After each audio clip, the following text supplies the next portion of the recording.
Well, I think what you see here is the conservative majority on the court now, the conservative supermajority with 6 votes flexing its muscles. The court was confronted with this very question about guns outside the home repeatedly. And when Justice Anthony Kennedy was still on the court, Ruth Bader Ginsburg was still on the court, it didn't want to go there. Now that it has this conservative supermajority, it did want to go there, and it got the result that conservatives were looking for. So, I think you're going to see the same 6-3 vote breakdown in the decisions yet to come. We have 9 cases left.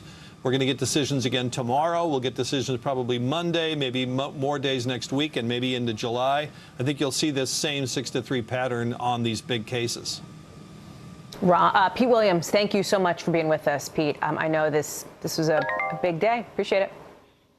Let's talk about what else is happening in Washington, with the White House making some more moves to try to get gas prices down. Today, you had the Energy Secretary, Jennifer Granholm, meeting with oil refining company executives. With the meeting coming as the Biden administration wants oil companies to explain why aren't they making more fuel available. Both Granholm and the company say today's meeting was productive. Right now, the national average for a gallon of gas is $4.94, according to AAA. That's 7 cents cheaper than a week ago, right? That's good. That's 7 more cents in your pocket, but it is still 34 cents more than a month ago.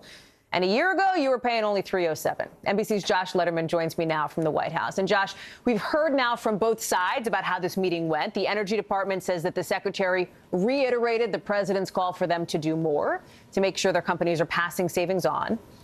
Folks from the oil side of it say today should send a positive signal to the market that the U.S. is committed to a long-term investment in a strong refining industry and aligning policies to reflect that commitment. How lovely and polite? OK, sure. Give us the nitty-gritty, right? What's the real promises on action here moving forward? There are none. There's nothing concrete or specific coming out of this meeting. Both sides describing it as constructive, Hallie. But you know how these White House readouts of meetings work. If you call something productive or constructive, that's about the bare minimum of saying it didn't completely go off the rails. But we have no indication that there was any real agreement about concrete steps that either side could take in the wake of this meeting. And in fact, that statement that you mentioned from the oil industry talking about long-term investments, I think that is a very clear indication that the oil companies are continuing to make the same case privately to the White House and to Secretary Granholm that they are publicly, which is to say, look, you can't on the one hand be saying we are moving rapidly away from fossil fuels toward renewable energy like wind turbines, which the president showcased at an event today, and at the same time say that these oil companies should be spending huge sums of money to build new refineries to produce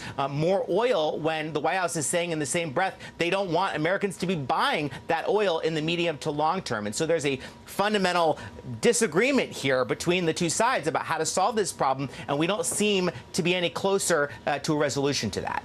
How about this federal gas tax holiday? This is something that this week we heard the president talk about. We heard less than vociferous enthusiasm from Congress about it, at least not so far. What's the latest status update on that? Well, the White House is continuing to stand behind this proposal, even as nobody in Congress is really running to hold a vote on this or to endorse the idea. We're also hearing from groups like the American Society of Civil Engineers saying, look, you start to get rid of that tax or put a holiday on that tax, you start depleting the Highway Trust Fund, which means we can't have the same amount of money to maintain the very roads that we want more Americans to be able to afford to drive on. So the White House still wanting to show that they are doing everything that they can, calling for what steps they can, including this holiday, to try to lower gas prices, even though there are no signs that Congress is going to move quickly to act on that proposal. Josh Letterman outside the White House. Josh, good to see you. Thank you. Let's get you over to the 5 things our team thinks you should know about tonight.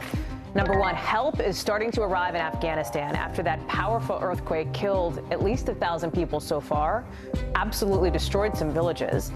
It's hard getting that help there to where it's needed, though. Remember, this happened in an area where there's a lot of mountains. It's pretty remote. People are still looking for survivors. Number 2, today the FDA formally ordered Juul to stop selling e-cigarettes and to take them off store shelves. The agency says there's insufficient and conflicting data on how toxic the products are. A Juul official says the company disagrees with the FDA's findings. Number 3, a judge signing off on a more than $1 billion settlement in that South Florida condo collapse that killed 98 people last year. It's Surfside. Most of the money will go to survivors and families of victims as they approach tomorrow now, the 1-year mark since that collapse happened.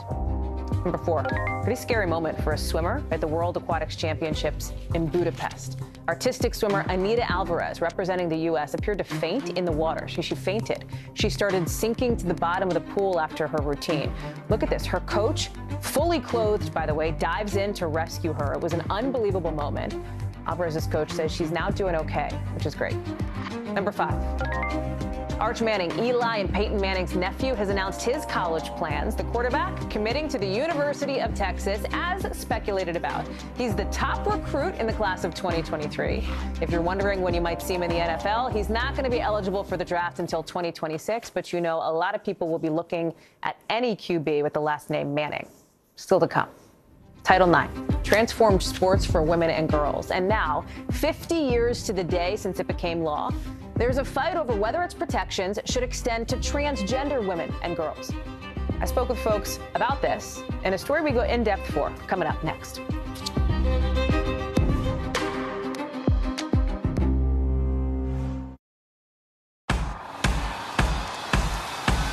News is happening now.